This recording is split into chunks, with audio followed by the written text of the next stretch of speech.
आपकी आवाज, आपकी पहचान। कमसारो बार न्यूज में आपका स्वागत है। क्या है आज की सबसे बड़ी हलचल? जानने के लिए देखिए हमारी ये खास रिपोर्ट। Top 8 headlines. खबरें शुरू करते हैं बिना किसी देरी के। 29 मार्च 2026 को गाजीपुर के दिलदार नगर क्षेत्र में मौसम विभाग के अनुसार बारिश और तेज हवाओं की संभावना है, जिससे तापमान में नरमी आ सकती है।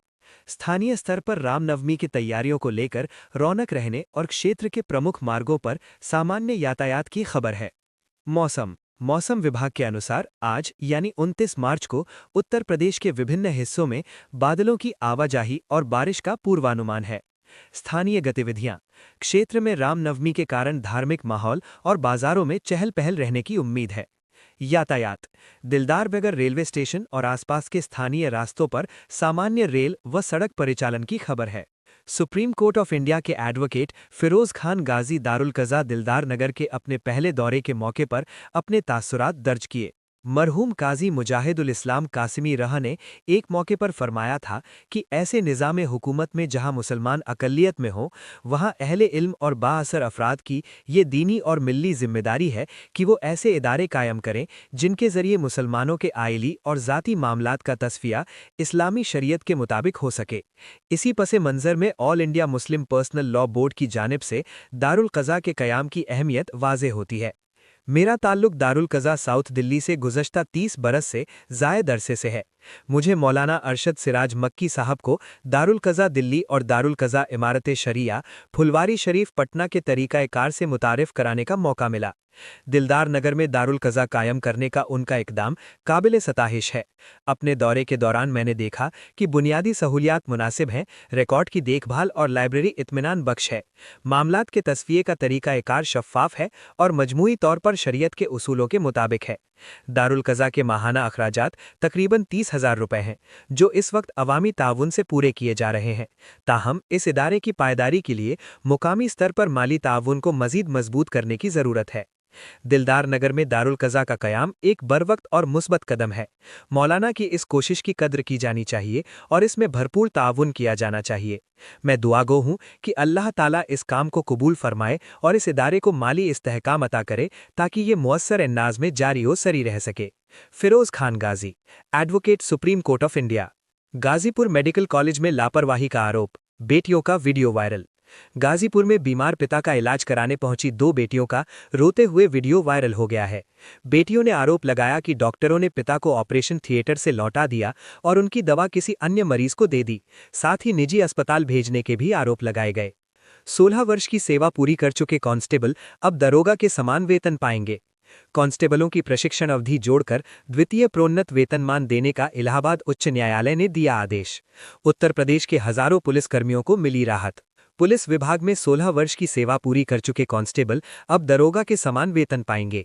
इलाहाबाद हाई कोर्ट ने प्रदेश के हजारों कांस्टेबलों को राहत देते हुए वर्ष 1998 या उससे पूर्व नियुक्त पुलिसकर्मियों को उनकी प्रशिक्षण अवधि की सेवा को जोड़ते हुए दरोगा को मिलने वाला द्वितीय प्रोन्नत वेतनमान ग्रेड पे रुपये 4200 देने को लेकर 8 सप्ताह में आदेश पारित करने का शासन को निर्देश दिया है। प्रदेश के विभिन्न जिलों में तैनात कांस्टेबलों की ओर से दाखिल दर्जनों याचिकाओं पर सुनवाई करते हुए ये आदेश न्यायमूर्ति सरल श्रीवास्तव ने दिया। कांस्टेबल रामदत्त शर्मा और सैकड़ों अन्य की ओर से वरिष्ठ अधिवक्ता विजय गौतम और अतिप्रिया गौतम ने दलील दी कि हाईकोर्ट के पूर्व आदेशों और उसके बाद जारी कई शासनादेशों के बावजूद विभाग उनके प्रशिक्षण अवधि की सेवा को द्वितीय प्रोन्नत वेतनमान देने के लिए नहीं जोड़ रहा है, जबकि वो इसके लिए पूरी तरह से हकदार हैं। ये था मामला।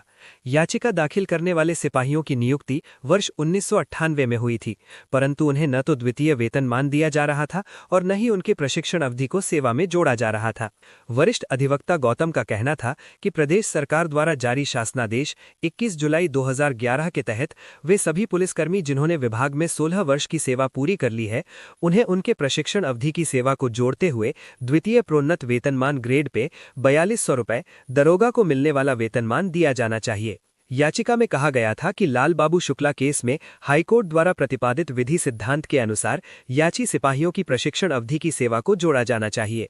कहा यह भी गया था कि अपर पुलिस महानिदेशक मुख्यालय द्वारा 17 मार्च 2012 के शासनादेश में ये कहा गया है कि प्रदेश पुलिस के कार्यकारी बल में आरक्षी पद का ग्रेड पे 2000, मुख्य आरक्षी का 2400, दरोगा का ग्रेड पे 4200 तथा इंस्पेक्टर का ग्रेड पे 4600 अनुमन्य है।